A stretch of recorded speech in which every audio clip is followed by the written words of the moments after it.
الله وبركاته. الحمد لله رب العالمين، العاقبة للمتقين، والصلاة والسلام على أشرف الأنبياء والمرسلين وعلى آله الطيبين الطاهرين وصحابته الأكرمين الأفضلين ومن تبعهم ووالاهم بإحسان إلى يوم الدين. أما بعد، فقد قال الله تبارك وتعالى في القرآن المجيد والفرقان الحميد: أعوذ بالله من الشيطان الرجيم، بسم الله الرحمن الرحيم. لقد جاءكم رسول من أنفسكم عزيز عليه ما عنتم حريص عليكم بالمؤمنين رؤوف رحيم. صدق الله العلي العظيم. قال تعالى في مقام آخر في شان حبيبه الكريم: إن الله وملائكته يصلون على النبي يا أيها الذين آمنوا صلوا عليه وسلموا تسليما.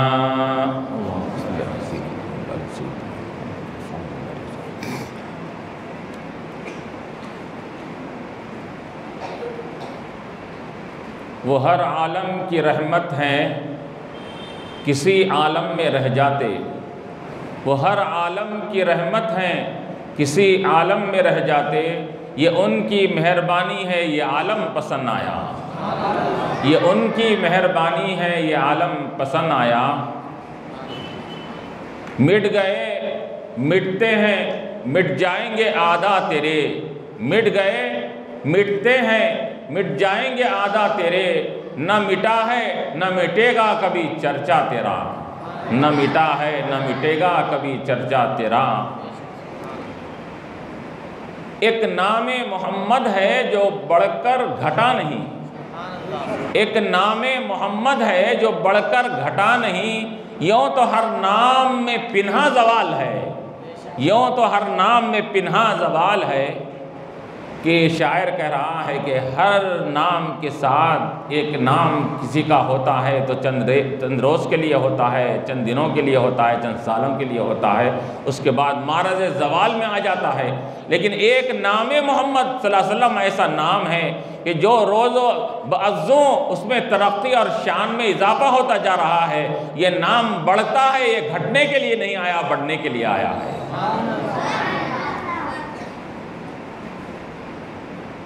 معزز حاضرین کرام اور انتظامی کمیٹے کے صدر صاحب یا اراکین انتظامی اور خصوصاً اس مسجد کے روح رواں خطیب اور امام صاحب حفظہ اللہ تعالی، اور مجھ کو سننے والے تمام سامعین و حاضرین کرام، یقیناً یہ محفل بڑی بابرکت محفل ہے. یہ کوشش یقیناً ایسی کوشش ہے کہ جس کا صلہ کوشش کرنے والوں کو دنیا میں بھی ملے گا، آخرت میں بھی ملے گا. کیوں؟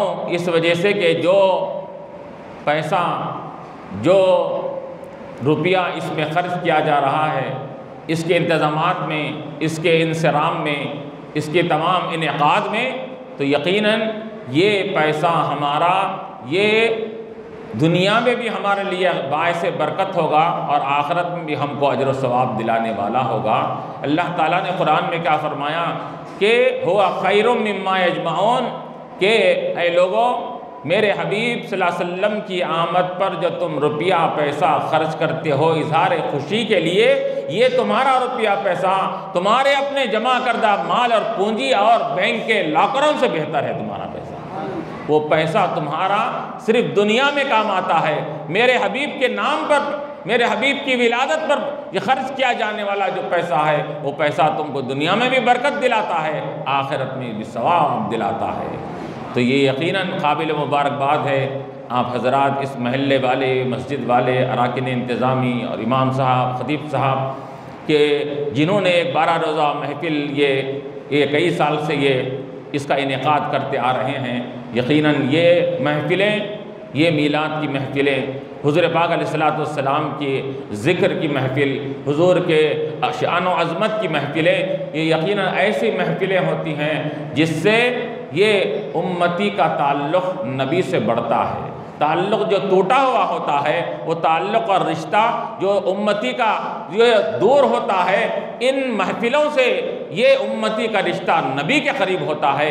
یہ محفلیں کیا کرتی ہے؟ یہ محفلوں میں شرکت یہ نبی علیہ الصلوۃ والسلام سے رشتہ یہ نسبت کو مضبوط کرنے والی بن جاتی ہے۔ اس کا علماء نے لکھا کہ میلاد کی محفلوں سے کیا ہوتا ہے کہ میلاد کی محفل سے انسان حضور کے قریب ہوتا ہے۔ جب حضور کے قریب ہوتا ہے تو اللہ تبارک و تعالیٰ اس کے ایمان میں تقویت اور مضبوطی عطا فرماتے ہیں۔ اس کا ابھی میں نے جو خطبہ مسنونہ کے بعد جس آیت کی تلاوت کا شرف حاصل کیا، اللہ تبارک و تعالیٰ اس آیت کے اندر اپنے حبیب علیہ الصلوۃ والسلام کی آمد کا تذکرہ بھی فرما رہے ہیں، اور ساتھ ہی ساتھ اللہ تعالیٰ فرما رہا ہے، اے لوگوں تمہارے پاس کون آیا، تمہارے پاس کیسی ذات آئی، کیسی شخصیت تمہارے پاس آئی۔ اللہ تعالیٰ اپنے حبیب علیہ الصلوۃ والسلام کا ایک بڑے ہی دل فریب انداز میں تعارف کروا رہا ہے۔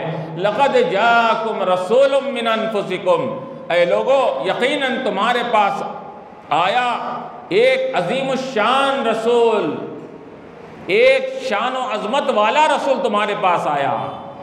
علماء فرماتے ہیں یہاں الرسول نہیں کہا گیا، رسولن جو یہ یہاں پر دو پیش آیا ہے، یہ دو پیش یہ تنوین اس کی عظمت اور بڑائی پر دلالت کرنے کے لیے اللہ تعالیٰ نے یہاں رسولن فرمایا، کہ اس کے معنی یہ نکلے کہ اے لوگوں تمہارے پاس عام رسول نہیں، شان والا رسول آیا، عظیم الشان رسول تمہارے پاس آیا۔ لقد جاءکم رسول، اور پھر ایسی شان والا رسول ہے، ایسی عظمت والا رسول ہے، ایسی رفعت والا رسول ہے کہ جو اس رسول معظم کی، اس رسول مکرم علیہ الصلوۃ والسلام کی شان و عظمت کو بیان کرتا ہے، رفعت و بلندی کو بیان کرتا ہے۔ اللہ تبارک و تعالیٰ بیان کرنے والے کی شان میں اضافہ فرما دیتے ہیں۔ وہ ایسی شان والا ہے کہ اس کی شان جو بیان کرتا ہے اللہ اس کی شان میں بھی اضافہ فرما دیتا ہے۔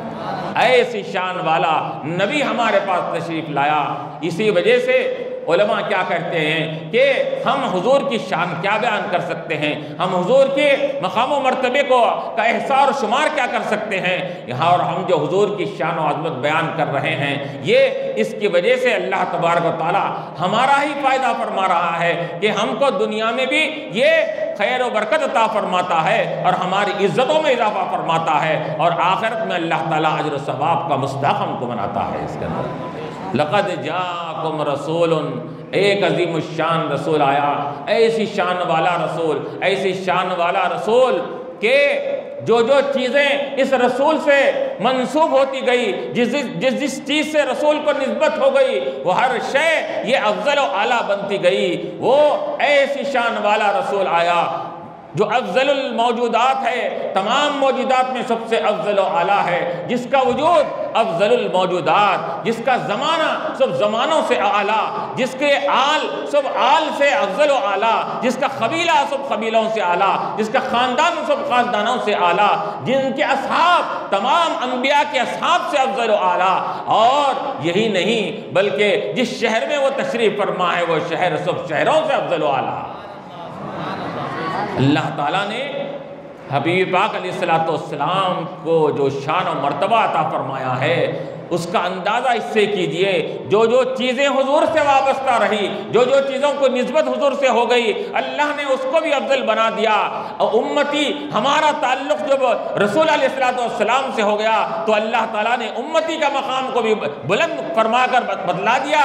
اے امت محمدی، تم عام امتوں کی طرح نہیں، تمہارا لقب ہم خیر امت سے دے رہے ہیں، تمام امتوں میں سب سے افضل و اعلیٰ امت ہو تم۔ کیوں؟ اس وجہ سے کہ تمہارا نبی سب انبیاء میں اعلیٰ اور افضل ہے، تو تم امتوں میں سب سے افضل و اعلیٰ اور ہوگے۔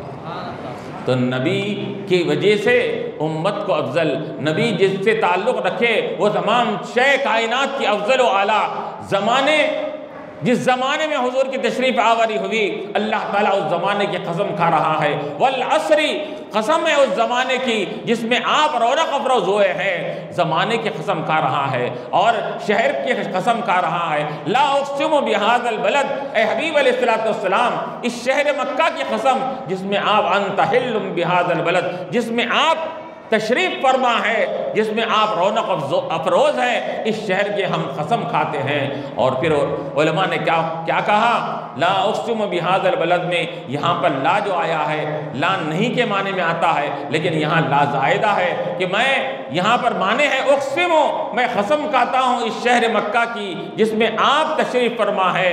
اگر لا کو اگر حقیقی معنی میں رکھیں تو علماء نے اس کے بھی معنی بیان کیے ہیں، لا اقسم بہذا البلد کہ میں اس شہر کی قسم نہیں کھاؤں گا، وَأَنْتَ حِلٌّ بِهَذَا الْبَلَدِ، کب نہیں کھاؤں گا؟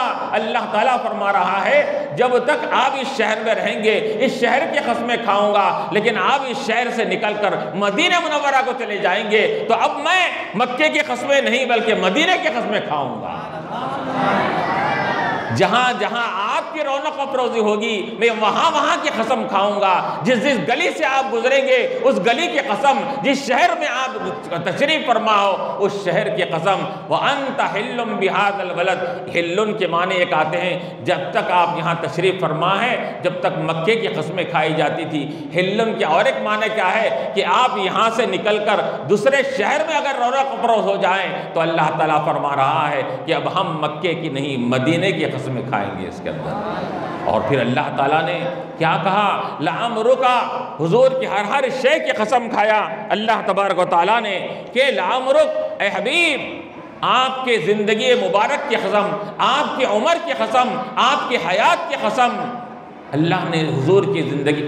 اور یاد رکھیے عربی میں قاعدہ ہے قسم کس کی کھائی جاتی ہے؟ قسم اس شے کی کھائی جاتی ہے، اس چیز کی قسم کھائی جاتی ہے جو افضل و اعلیٰ ہوتی ہے، اہمیت والی چیز ہوتی ہے۔ اللہ تبارک و تعالیٰ نے یہ حضور سے نسبت رکھنے والے ہر شے کی قسم کھا کر بتلا رہا ہے کہ میرا حبیب علیہ السلام یہ رسول معظم ایسی شان والا ہے جس چیز کو اس سے نسبت ہو جائے وہ چیز افضل ہوتی ہے، اور میں ہر افضل چیز پر قسم کھاتا ہوں۔ میں تو یہاں اللہ تبارک و تعالیٰ نے فرمایا لقد جاءکم رسول، اے لوگو تم خوش قسمت ہو، تم قسمت والے ہو، تمہارے پاس کیسا عظیم الشان رسول آ گیا، ایسا رسول آ گیا، ایسی عظیم الشان رسول آیا، ارے جس کے امت میں ہونے کے لیے انبیاء علیہ السلام تمنا کرتے تھے، آرزویں کرتے تھے۔ موسیٰ علیہ السلام نے آرزو کیا کاش مجھے امت محمدی میں بنا دیا جائے، انبیاء علیہ السلام نے یہ تمنائیں آرزویں کی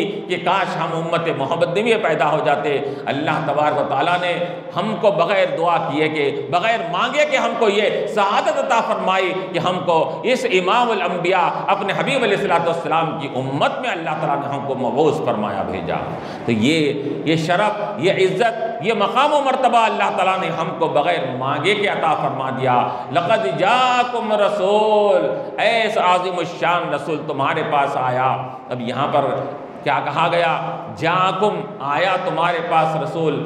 آتے کون ہیں؟ آتا کون ہے؟ جو پہلے سے موجود ہوتا ہے، جو پہلے سے جو اس کا وجود ہو اسی کو آیا کہا جاتا ہے۔ اب آپ اگر یہ کہیں اس کے اندر کہ آج مہمان خصوصی کے اعتبار سے شیخ التفسیر صاحب کو بلایا گیا تو وہ شیخ التفسیر صاحب یہاں پر آ گئے تو اس کا مطلب کیا ہوا؟ یہاں پر آنے کا مطلب یہ ہوا کہ انہوں دوسرے مقام پر رہتے ہیں، آج یہاں پر آئے تو یہ لقد جاءکم کیا بتلا رہا ہے؟ اے لوگوں تمہارے پاس رسول آیا، کہ مطلب یہ ہوا کہ یہ ایسا مت سمجھو تمہارے پاس آنے کے بعد، دنیا میں مبعوث ہونے کے بعد یہ مت سمجھو کہ ابھی ان کا وجود ہوا ہے، یہی نہیں بلکہ ان کا وجود تو کائنات کے تمام اشیاء کو پیدا کرنے سے پہلے ان کا وجود کو اللہ تعالیٰ نے یہ پیدا فرما دیا تھا، اس ذات کو پہلے پیدا فرما دیا تھا۔ کیوں؟ اللہ تعالیٰ نے کیا فرمایا کہ حضور نے فرمایا اول ما خلق اللہ نوری، سب سے پہلے اللہ نے میرے نور کو پیدا فرمایا۔ تو میرے نور کو پیدا فرمایا اور میرے نور سے تمام کائنات کو بنایا گیا۔ یہی نہیں، حضور نے کیا فرمایا کہ کنت نبی و آدم بین الماء والطین، یہ نبی مکرم، یہ عظیم الشان، شان و عظمت والا نبی، یہ دنیا میں جو تشریف لایا تو ایسے شان سے تشریف لایا کہ سب انبیاء علیہ السلام دنیا میں آ کر یہ نبوت سے سرفراز کیے گئے۔ یہ ہمارا نبی علیہ السلام، ہمارے آقا علیہ السلام نبی بن کر دنیا میں تشریف لائے۔ حضور فرما رہے ہیں میں اس وقت بھی نبی تھا جبکہ آدم علیہ السلام کا مجسمہ، ان کا پتلا بنایا جا رہا تھا، اس وقت بھی نبی تھا۔ کنت نبی و آدم بین الماء والطین، میں اس وقت نبی تھا جبکہ آدم علیہ السلام آب و گل کے مراحل طے کر رہے تھے، ابھی ان کا مجسمہ، ان کا پتلا بنائے جانے کی تیاری کی جا رہی تھی، میں اس وقت سے نبی رہا ہوں۔ تو اللہ تعالیٰ نے ہمارے آقا علیہ السلام کو کا وجود بھی یہ تمام کائنات کے سب سے افضل رکھ دیا۔ آپ کی نبوت کو بھی اللہ تعالیٰ نے دنیا میں آنے سے پہلے آپ کو نبوت سے سرفراز فرما کر دنیا میں بھیجا۔ اور دوسری بات یہ ہے کہ ہر کوئی دنیا میں آتا ہے، دنیا میں آ کر وہ علم حاصل کرتا ہے، سیکھتا ہے، پھر لوگوں کو سکھاتا ہے، پڑھتا ہے، پھر لوگوں کو پڑھاتا ہے، پہلے تعلیم حاصل کرتا ہے، پھر معلم بنتا ہے، اس کے بعد علم سکھلانے والا بنتا ہے۔ لیکن یہ رسول اعظم علیہ السلام کی شان و مرتبے کا یہ عالم ہے، ہر کوئی دنیا میں آ کر سیکھتا ہے اور بعد میں سکھاتا ہے۔ حضور فرماتے ہیں بعثت معلما، میں دنیا میں معلم اور سکھانے والا بنا کر بھیجا گیا ہوں، میں کسی سے سیکھنے کے لیے نہیں آیا ہوں، سکھانے کے لیے آیا ہوں۔ ہر کوئی دنیا میں بڑے سے بڑا پروفیسر ہوتا ہے تو پہلے علم حاصل کرتا ہے، سیکھتا ہے، بعد میں لوگوں کو سکھاتا ہے۔ حضور کیا فرما رہے ہیں کہ میں معلم بنا کر بھیجا ہوں، کہ دنیا میں اللہ نے جب بھیجا تو مجھے سکھلانے والا بنا کر بھیجا، سیکھنے کے لیے نہیں۔ کیوں؟ سیکھنے کے لیے، سکھانے کے لیے میرا رب کافی ہے۔ الرحمن علم القرآن، کہ اللہ تعالیٰ نے یہ علم القرآن کہ حضور کو تمام قرآن کا علوم اور تمام قرآن کے علوم سے مالا مال فرما دیا، علم سے بہرمند فرما دیا۔ تو اب قرآن کے اندر اللہ تعالیٰ نے قرآن حضور کو سکھا دیا، تو اب قرآن کے اندر کیا چیز نہیں ہے؟ ہر شے قرآن کے اندر موجود ہے۔ وَلَا رَطْبٍ وَلَا يَابِسٍ إِلَّا فِي كِتَابٍ مُبِينٍ، قرآن کریم خود فرما رہا ہے کہ ہر رطب و یابس، چھوٹی بڑی چیز، ہر چیز ہم نے قرآن میں رکھ دیا ہے۔ تو اس کا مطلب یہ ہوا کہ قرآن میں ہر چیز موجود ہے، تو جب ہر چیز موجود ہے تو سب چیزوں کا علم اللہ تعالیٰ نے اپنے حبیب علیہ السلام کو عطا فرما دیا۔ تو ہر چیز کا علم دے کر اللہ تبارک و تعالیٰ نے حضور اقدس علیہ السلام کو دنیا میں بھیجا اور معلم بنا کر بھیجا۔ اور پھر یہی نہیں بلکہ دنیا میں جو بھی رسول آئے وہ اپنے ایک خاص صفتیں لے کر آئے اور دنیا میں رسول بن کر آئے، اور اپنے اپنے خاص صفتوں سے ان کو یاد کیا گیا۔ کہ آدم علیہ السلام کے بارے میں کیا بولا گیا کہ آدم علیہ السلام کو صفی اللہ کہا گیا، نوح کو نجی اللہ کہا گیا، اور اسماعیل کو ذبیح اللہ کہا گیا، ابراہیم کو حضرت خلیل اللہ علیہ السلام کہا گیا، موسیٰ کو کلیم اللہ کہا گیا۔ اس طرح ایک ایک صفتوں سے ان کو یاد کیا گیا۔ ہر رسول دنیا میں تشریف لائے تو ایک ایک صفتوں سے ان کو یاد کیا گیا۔ اور لیکن ہمارے حبیب علیہ السلام دنیا میں آئے تو یہ رسول کے ساتھ ساتھ اللہ کے محبوب بن کر دنیا میں تشریف لائے۔ کہ رسول بن کر آنا یہ بھی کمال کی بات ہے، لیکن ہر رسول یہ حبیب نہیں ہوتا، ہر رسول محبوب نہیں ہوتا، بلکہ اللہ تعالیٰ نے یہ ہمارے آقا علیہ السلام کو محبوبیت کا مقام عطا فرمایا۔ تو ہمارے رسول دنیا میں تشریف لائے تو محبوب خدا بن کر دنیا میں تشریف لائے۔ تو یہ اللہ تعالیٰ نے اپنی محبت، محبوبیت کا مقام و مرتبہ عطا فرما دیا یہاں پر۔ اور دوسرے انبیاء علیہ السلام، یہ ہر نبی یہ چاہتا تھا کہ ہمارے عمل سے رب تبارک و تعالیٰ راضی ہو جائے، ہمارے کہ اعمال سے رب کی رضامندی اور خوشنودی حاصل ہو جائے۔ ہر نبی کی یہ خواہش تھی، موسیٰ علیہ السلام کی بھی یہ خواہش تھی، وَعَجِلْتُ إِلَيْكَ رَبِّي لِتَرْضَىٰ، اے رب میں جلد بازی کر کے تیری بارگاہ میں کیوں آیا؟ تاکہ تو راضی ہو جا۔ کہ آدم کی یہ خواہش ہے رب راضی ہو جائے، یہ نوح کی خواہش ہے رب راضی ہو جائے، موسیٰ کی خواہش ہے رب راضی ہو جائے، ابراہیم کی خواہش ہے رب راضی ہو جائے، اسماعیل قربانی اپنے آپ کو قربان کرنا چاہ رہے ہیں، کیوں؟ رب تبارک و تعالیٰ کی رضامندی حاصل ہو جائے۔ ہر کوئی نبی یہ چاہ رہا ہے کہ رب کی رضامندی حاصل ہو جائے، لیکن حبیب ہمارے حبیب علیہ السلام کا وہ مقام و مرتبہ ہے کہ یہاں حبیب کی رضامندی، یہاں حبیب اپنے رب کی رضامندی نہیں بلکہ اللہ تبارک و تعالیٰ کیا فرما رہا ہے؟ اللہ تعالیٰ فرما رہا ہے کہ وَلَسَوْفَ يُعْطِيكَ رَبُّكَ فَتَرْضَىٰ، اے حبیب ہم آپ کو اتنا عطا کریں گے، اتنا کریں گے، آپ راضی ہو جائیں گے۔ گویا کہ ہر نبی اللہ کی رضامندی چاہ رہا تھا اور اللہ تبارک و تعالیٰ ہمارے حبیب علیہ السلام کی رضامندی چاہ رہا ہے۔ تو یہ ہمارے رب، ہمارے رسول علیہ السلام کیا فرما رہا ہے؟ وَلَسَوْفَ يُعْطِيكَ رَبُّكَ فَتَرْضَىٰ، آپ کو آپ کا رب اتنا عطا کرے گا، اتنا عطا کرے گا کہ آپ راضی ہو جائیں گے۔ ہر ایک کو رب کی رضا اور خوشنودی حاصل ہے، لیکن رب تبارک و تعالیٰ فرما رہا ہے اے حبیب ہم آپ کو راضی کریں گے۔ تو یہاں پر اللہ تبارک و تعالیٰ نے ہمارے حبیب علیہ السلام کو جو مقام و مرتبہ عطا فرمایا ہے، یاد رکھیں کہ اس حضور کے مقام و مرتبے کو کون کیا پہچان سکتا ہے؟ انسانی بشر کی کیا طاقت ہے کہ حضور کے مقام و مرتبے، آپ کی رفعت و بلندی کو پہچان سکے؟ یہ انسان کے بس کی بات نہیں ہے۔ ارے حضور پاک علیہ السلام کا مقام و مرتبے کا یہ عالم ہے کہ اللہ تبارک و تعالیٰ نے حضور کو تمام علو شانی سے متصف فرمایا اور آپ ایسے ایسے صفات سے ملقب فرمایا۔ یہاں فرمایا رسول، کسی مقام پر فرمایا کہ یا ایھا الناس قد جاءکم برہان من ربکم، اے لوگو تمہارے پاس تمہارے رب کی طرف سے دلیل آ گئی، پروف آ گیا، یہ دلیل آ گئی۔ کئی دلیل آ گئی؟ تو علماء کیا فرماتے ہیں؟ اے لوگو یا ایھا الناس قد جاءکم برہان، یہاں پر حضور کو برہان کہا گیا، دلیل کہا گیا۔ ہاں تو یہ حضور دلیل ہے، کس کی دلیل ہے؟ علماء فرماتے ہیں کہ رب تبارک و تعالیٰ کے وجود کی بھی دلیل ہے، رب تبارک و تعالیٰ کے وحدانیت کی بھی دلیل ہے حضور علیہ السلام۔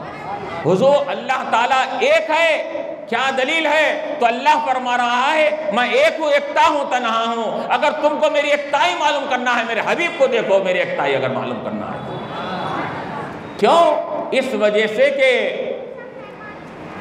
یہ مخلوق میں ان کی ایکتائی کو دیکھ کر تم اندازہ لگا سکو گے کہ جو مخلوق میں جن کی ایکتائی کا معاملہ یہ ہے، کوئی ان کا مثال نہیں، کوئی ان کے شبیہ نہیں، کوئی ان کا ہم مثل نہیں ان کے اندر۔ تو جب یاد رکھو جب مخلوق کو میں نے ایسا بے مثل و بے مثال بنایا ہے تو ان کے خالق کے بے مثل بے مثال ہونے کا تم کون اندازہ لگا سکتے ہو اس کے اندر؟ تو گویا کہ اللہ تعالیٰ نے حضور کو برہان اور دلیل بنا کر یہ بتلا دیا کہ ہمارے وحدانیت کی، ہمارے توحید کی اگر دلیل دیکھنا چاہتے ہو تو ہمارے حبیب علیہ السلام کو دیکھو۔ اللہ ہم نے اب یہاں پر دیکھیے علماء فرماتے ہیں کہ حضور پاک علیہ السلام کی ذات کو اللہ تعالیٰ نے تمام عیوب و نقائص سے پاک فرمایا، ہر عیب سے نقص سے اللہ نے دور فرمایا۔ کوئی عیب و نقص حضور کے پاس آ نہیں سکتا، حضور کی ذات کو ایسی شان والا بنایا۔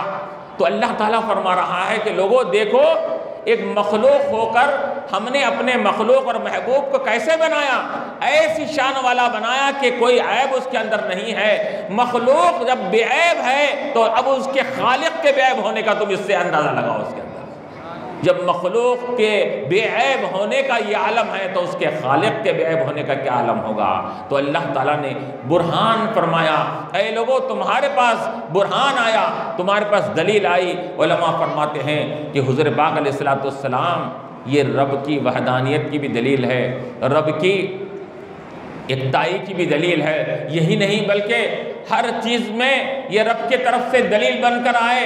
اگر رب تبارک و تعالیٰ کس سے راضی ہے معلوم کرنا ہے تو حضور کی ذات مبارک کو دیکھو، وہ اللہ تعالیٰ کی حلت کی دلیل حضور کی ذات، حرمت کی دلیل حضور کی ذات، کون سی چیز حلال ہے کون سی چیز حرام ہے، ہر حرام اور حلال چیز کو اللہ تعالیٰ نے قرآن میں ذکر نہیں فرمایا، بلکہ بتلا دیا میرے حلال ہونے کا اگر تم معلوم کرنا چاہتا ہے میرے حبیب کی زندگی میں دیکھو، وہ جس کو حلال کہے تم اس کو حلال سمجھو، وہ جس کو حرام کرے وہ تم اس کو حرام سمجھو، وہ جس سے راضی میں اس سے راضی، وہ جس سے ناراض میں اس سے ناراض، وہ ان کی جو مخالفت کرے گا وہ ہماری مخالفت کرے گا، اور ان کی رضا ہماری رضا، ان کی ناراضگی ہماری ناراضگی رہے گی۔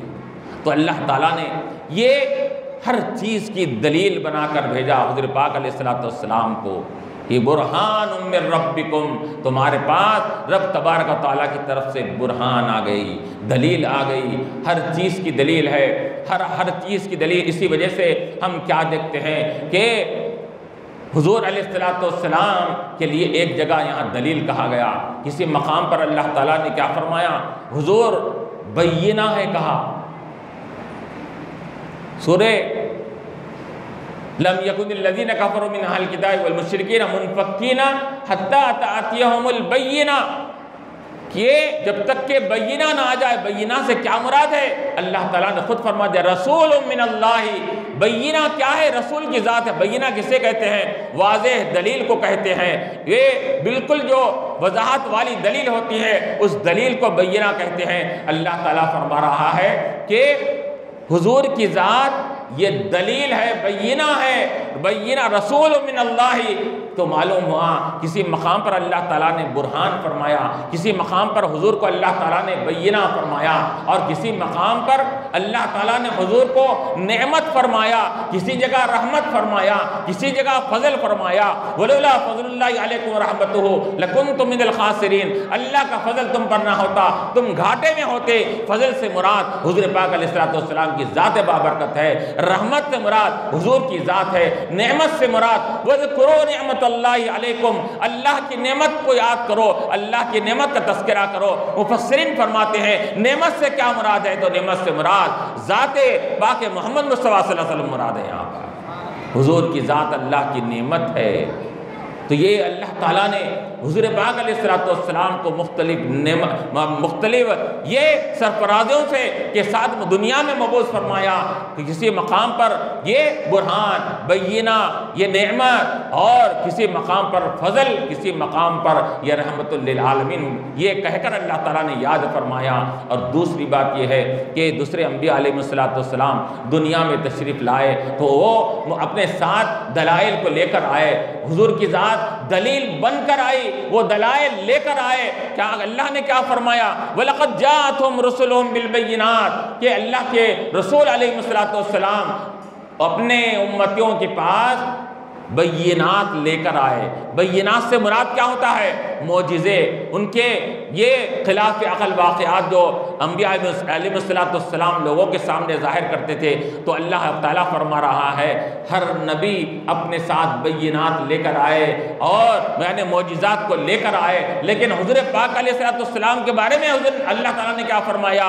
وہ بینات لے کر آئے، ہمارا حبیب ہمارا محبوب دنیا میں بینہ بن کر آیا، یہ سب معجزے لے کر آئے، ہمارا حبیب دنیا میں معجزہ بن کر آیا۔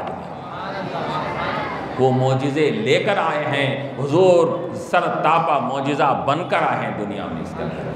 تو یہ مقام و مرتبہ، یہ اللہ تعالیٰ نے آپ کی شان و رفعت کو اللہ تعالیٰ نے اس طرح یہ ظاہر فرمایا، اور آپ کا حضور کا مقام و مرتبہ کیا ہم اندازہ لگا سکتے ہیں حضور کے مقام و مرتبے کا، کہ اللہ تعالیٰ نے اپنا محبوب جن کو بنایا ہے۔ ایک مرتبہ صحابہ کرام یہ مسجد نبوی میں تشریف فرما ہے، آپس میں مختلف انبیاء کا تذکرہ کیا جا رہا ہے، اور صحابہ کے درمیان گفتگو ہو رہی ہے کہ اللہ تعالیٰ نے آدم علیہ السلام کو صفی اللہ بنایا، نوح علیہ السلام کو نجی اللہ بنایا، اور موسیٰ علیہ السلام کو کلیم اللہ بنایا، ابراہیم کو خلیل اللہ بنایا، اسماعیل کو ذبیح اللہ بنایا۔ اس قسم کے القابات سے وہ یاد کیا جا رہا تھا۔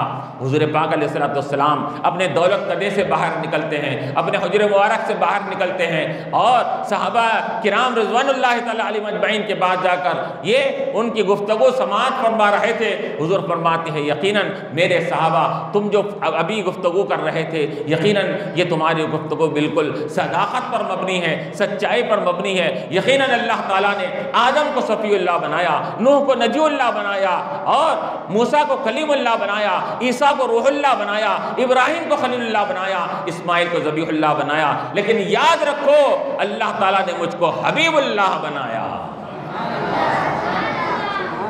تو ہر رسول کو ایک ایک صفت سے نوازا گیا، اور مجھے اللہ تعالیٰ نے اپنے حبیب ہونے کا شرف عطا فرمایا۔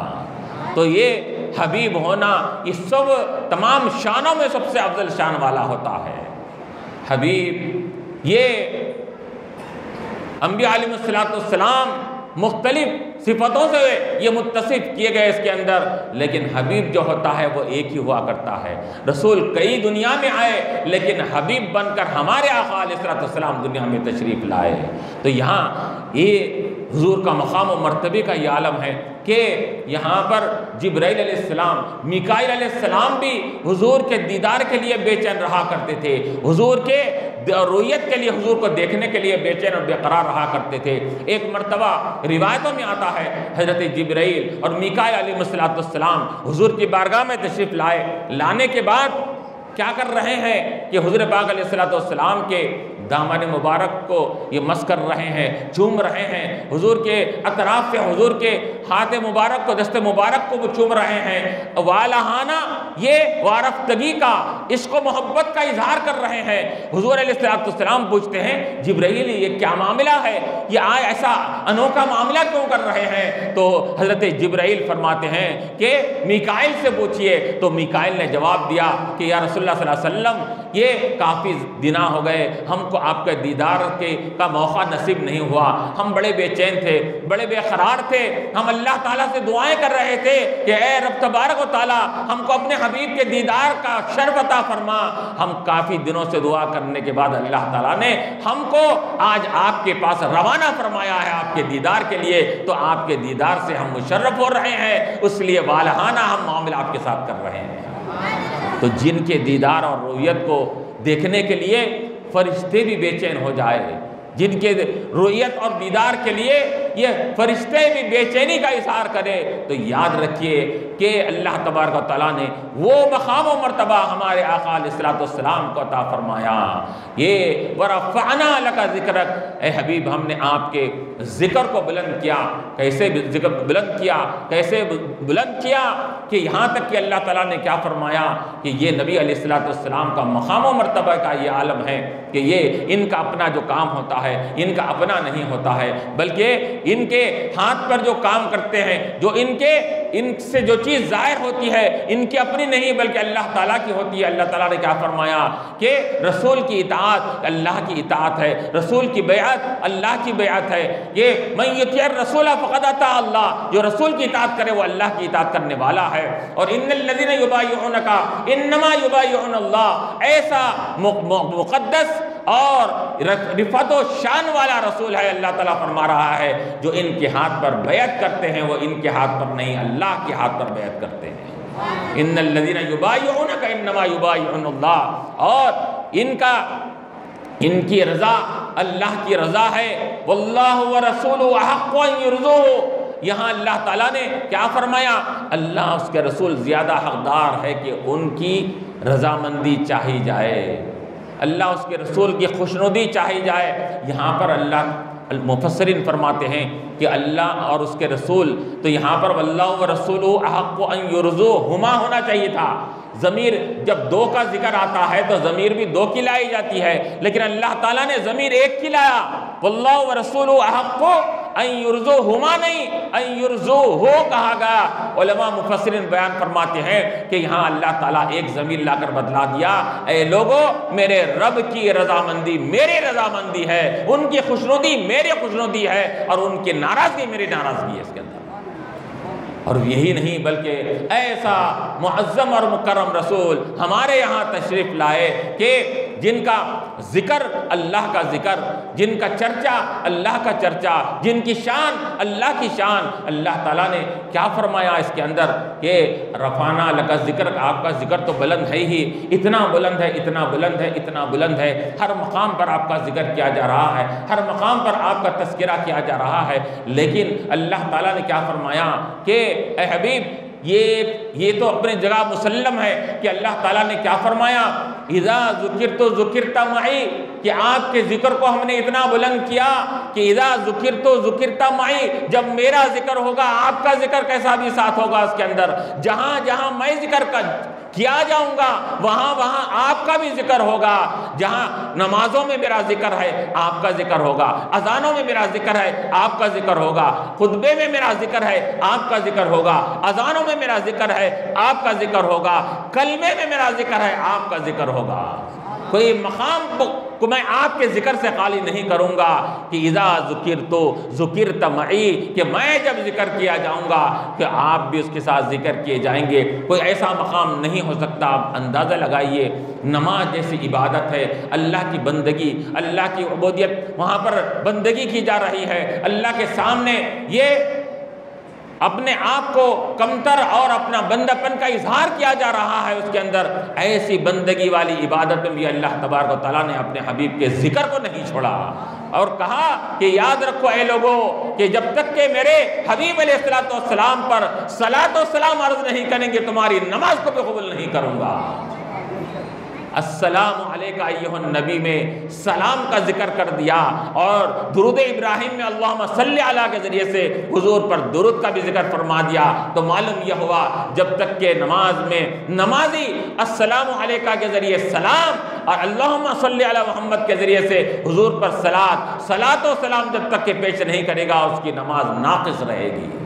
تو یہ اللہ تعالیٰ نے حضور کے ذکر کو اتنا بلند کیا، اتنا بلند کیا، بلکہ ایک روایت تو یہ بھی آ گئی، کیا ہے روایت میں کیا آتا ہے کہ جعلت ذکرک ذکری، اے حبیب ہم نے آپ کے ذکر کو اپنا ذکر بنا لیا۔ ایک تو حدیث یہ ہے ساتھ میں کہ جب میں ذکر کیا جاؤں گا آپ بھی ذکر کیا جائیں گے، لیکن ایک مقام پر اللہ تعالیٰ نے کیا فرمایا کہ اگر اے حبیب اگر کسی مقام پر آپ کا ہی تذکرہ ہو رہا ہے، وہاں اگر ہمارا تذکرہ نہیں ہو رہا ہے کوئی بات نہیں، آپ کا تذکرہ ہمارا تذکرہ ہے، وہ آپ کا چرچا ہمارا چرچا ہے، آپ کا ذکر ہمارا ذکر۔ کیوں؟ اللہ تعالیٰ خود فرما رہا ہے جعلت ذکرک ذکری، آپ کے ذکر کو میں اپنا ذکر بنا دیا ہوں۔ جہاں جہاں آپ کا ذکر ہوگا کوئی یہ نہ سمجھے کہ یہاں اللہ کا ذکر نہیں کیا جا رہا ہے، صرف رسول کی شان بیان کی جا رہی ہے۔ رسول کی شان میں خدا کی شان پنہاں اور پوشیدہ ہے، وہاں پر جو رسول کی شان بیان کرتا ہے گویا کہ رب تبارک و تعالیٰ کی شان بھی اس کے ساتھ وہاں پر ظاہر کی جا رہی ہے۔ اللہ نے یہ نہیں کہا کیا کہ میں نے اپنے ذکر کو آپ کا ذکر کر دیا، میرا ذکر کیا جائے گا آپ کا ذکر، یہ نہیں کہا کہ کوئی اگر یہ کہتا کہ رب کا ذکر خود رسول کا ذکر ہو جاتا، ایسا نہیں۔ اللہ نے کیا فرمایا کہ آپ کا ذکر کو میں نے اپنا ذکر بنا لیا، آپ جہاں جہاں ذکر کیے جائیں گے اور آپ کا تنہا جہاں پر ذکر کیا جائے گا تو کوئی یہ نہ سمجھے کہ یہاں صرف نبی کا ذکر کیا جا رہا ہے، بلکہ نبی کے ساتھ نبی کے خدا کا بھی ذکر ہو جائے گا اس کے اندر۔ تو نبی کی شان، نبی کی عظمتوں کا ذکر کرنا، یہ ذکر نبی نہیں، ذکر خدا ہے۔ اللہ تعالیٰ فرما رہا ہے کہ جو اللہ کا ذکر کرنے سے جو انسان کو قرب حاصل ہوتا ہے، نبی کے ذکر کرنے سے بھی وہ اللہ تعالیٰ اپنا قرب عطا فرماتے ہیں۔ تو یہاں پر اللہ تبارک و تعالیٰ نے اتنا مقام و مرتبے کو بلند فرما دیا۔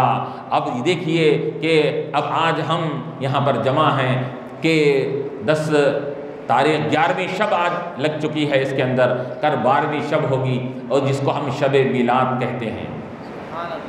کل 12ویں جو شب ہوگی اس کو شب میلاد کہا جاتا ہے، میلاد کی رات۔ تو اب یہاں پر علماء نے کیا کہا کہ ایک ہے شب قدر، ایک ہے شب میلاد۔ شب قدر کو اللہ تعالیٰ نے 1000 مہینوں سے بہتر قرار دیا۔ کیوں قرار دیا؟ کیونکہ اس کے اندر اللہ تبارک و تعالیٰ نے قرآن کو نازل فرمایا، تو قرآن کے نزول کی وجہ سے شب قدر 1000 مہینوں سے افضل ہوئی۔ تو اب یہاں پر اب شب میلاد کا مقام و مرتبہ کیا ہے؟ تو شیخ الاسلام بانی جامع علیہ رحمۃ الرضوان نے بھی لکھا ہے، اور محدث دکن عبداللہ شاہ صاحب قلعہ رحمۃ اللہ علیہ نے بھی اپنے تصنیف اپنے میلاد نامے میں لکھا ہے کہ شب میلاد یہ افضل ہے شب قدر سے۔ شب میلاد افضل ہے شب قدر سے۔ کیوں؟ اس وجہ سے کہ شب قدر میں قرآن کا نزول ہوا، اور شب میلاد میں صاحب قرآن کی تشریف آوری ہوئی ہے۔ شب میلاد میں حضور کی تشریف آوری ہوئی۔ اور یاد رکھیں کہ قرآن کا مقام و مرتبہ اپنی جگہ مسلم ہے، لیکن صاحب قرآن کا مقام و مرتبہ قرآن سے بھی افضل ہے، کعبے سے بھی افضل ہے، عرش الہی سے بھی افضل ہے آپ کا مقام و مرتبہ۔ بلکہ علماء نے کیا کہا کہ حضور کی ذات اقدس تو تمام کائنات میں سب سے افضل ہے، کعبے سے افضل، اور عرش الہی سے افضل، کرسی سے افضل، لوح و قلم سے افضل، ہر شے سے افضل ہے۔ حضور کی ذات تو افضل و اعلیٰ ہے ہی۔ علماء فرماتے ہیں کہ حضور پاک علیہ السلام آج جس مقام پر آرام فرما رہے ہیں، مدینہ منورہ میں جہاں پر آپ کی تشریف آوری ہے، آپ آرام فرما رہے ہیں، جو آپ کے جسم مبارک کو جو مٹی مس ہو رہی ہے، جو مٹی چھو رہی ہے، وہ مٹی، یہ علماء نے کہا کہ وہ مٹی ہر شے سے افضل ہے، تمام کائنات کی ہر شے سے افضل ہے، لوح سے افضل ہے، قلم سے افضل ہے، یہ زمین و زمان سے افضل ہے، یہاں تک کہ وہ مٹی عرش الہی سے بھی افضل ہے۔ وہ حضور جہاں آرام کر رہے ہیں وہ مٹی یہ عرش الہی سے بھی افضل ہے کہا گیا۔ اب اندازہ کیجئے اس کا حضور کو اللہ تبارک و تعالیٰ نے کیا مقام و مرتبہ عطا فرمایا۔ غرض یہ کہ اللہ تعالیٰ نے حضور کو یہ بلند و بالا مقام عطا فرما کر یہ امت مسلمہ، اب یہاں پر یہ کہا جا رہا ہے کہ شب قدر افضل ہے یا شب میلاد افضل ہے، تو علماء نے فرمایا شب میلاد افضل ہے، کیونکہ شب میلاد میں صاحب قرآن کی تشریف آوری ہوئی۔ اور دوسری بات یہ کہ شب قدر میں انسان عبادت کرتا ہے، اطاعت کرتا ہے، اپنے گناہوں کی معافی مانگتا ہے۔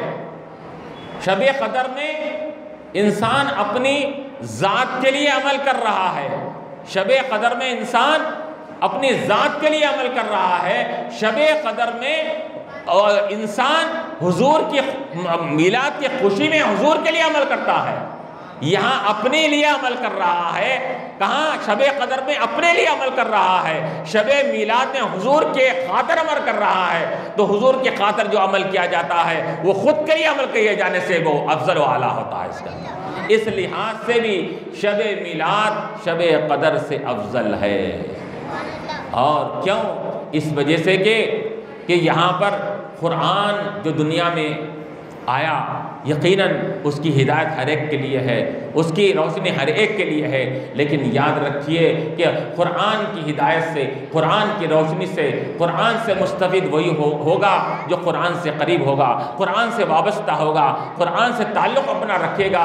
لیکن ہمارے آقا علیہ السلام کی ذات بابرکت ایسی ذات ہے کہ اپنے تو اپنے ہیں، پرایوں کو بھی حضور کی رحمت کا حصہ مل رہا ہے۔ یہ قرآن کا حصہ صرف اپنانے والوں کو ملتا ہے، لیکن حضور علیہ السلام کا مقام و مرتبہ یہ ہے کہ حضور کی تشریف آوری ہو گئی تو حضور کی رحمت سے ہر کوئی مستفید ہو رہا ہے۔ عمر صلی اللہ علیہ رحمت للعالمین، اے حبیب ہم نے آپ کو تمام عالمین کے لیے رحمت بنا کر بھیجا ہے، اپنے بھی رحمت کا حصہ بن رہے ہیں، پرائے بھی بن رہے ہیں۔ کیوں؟ اب آپ کہیں گے پرائے دوسرے کیسے حصے بن رہے ہیں؟ قرآن کی ہدایت تو صرف اس کی روشنی اپنانے قرآن کو اپنانے والوں کو مل رہی ہے، لیکن اگر کسی نے حضور کو اپنایا نہیں، حضور کی بات کو مانا نہیں، حضور کی رسالت پر ایمان نہیں لایا، اس کے باوجود بھی اس کو حضور کی رحمت کا حصہ مل رہا ہے۔ وہ کس طرح کہ اللہ تعالیٰ فرما رہا ہے وَمَا كَانَ اللَّهُ لِيُعَذِّبَهُمْ وَأَنْتَ فِيهِمْ، اے حبیب یہ جو نافرمان، یہ نافرمانی کر رہے ہیں، یہ کافر جو کفر کر رہے ہیں، شرک کر رہے ہیں، ان کو سزا فوراً دے دی جاتی تھی، لیکن کیا کرے؟ وَمَا كَانَ اللَّهُ لِيُعَذِّبَهُمْ وَأَنْتَ فِيهِمْ، اے حبیب آپ کے ہوتے ہوئے ہم ان پر عذاب کیسے نازل کریں؟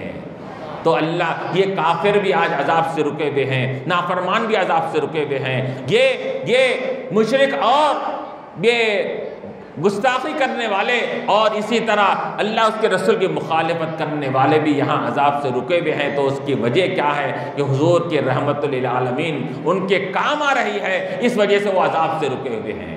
تو معلوم کیا ہوا کہ قرآن کی ہدایت خاص ہے، لیکن حضور کی رحمت یہ ہر ایک کے اوپر عام ہے۔ تو یہ اللہ تبارک و تعالیٰ نے اب کیا کیا ہم حضور کی رفعت اور شان کا بیان کرے کہ انسان کے بس کی کیا بات ہے کہ حضور کی رفعت اور شان کو بیان کر سکے۔ یہ حضور کا مقام و مرتبہ اللہ تعالیٰ نے اتنا بلند کیا ہے، اور بلند کرنے کا اللہ نے خود وعدہ فرما لیا ہے۔ جب اللہ تبارک و تعالیٰ وعدہ فرما رہا ہے کہ ہم آپ کے ذکر کو بھی بلند کریں گے، آپ کے مقام کو بھی بلند کریں گے، تو اب یہ انسانوں کی بس کی بات نہیں کہ حضور کے شان و عظمت کا احصاء کر سکے، شمار کر سکے اس کے اندر۔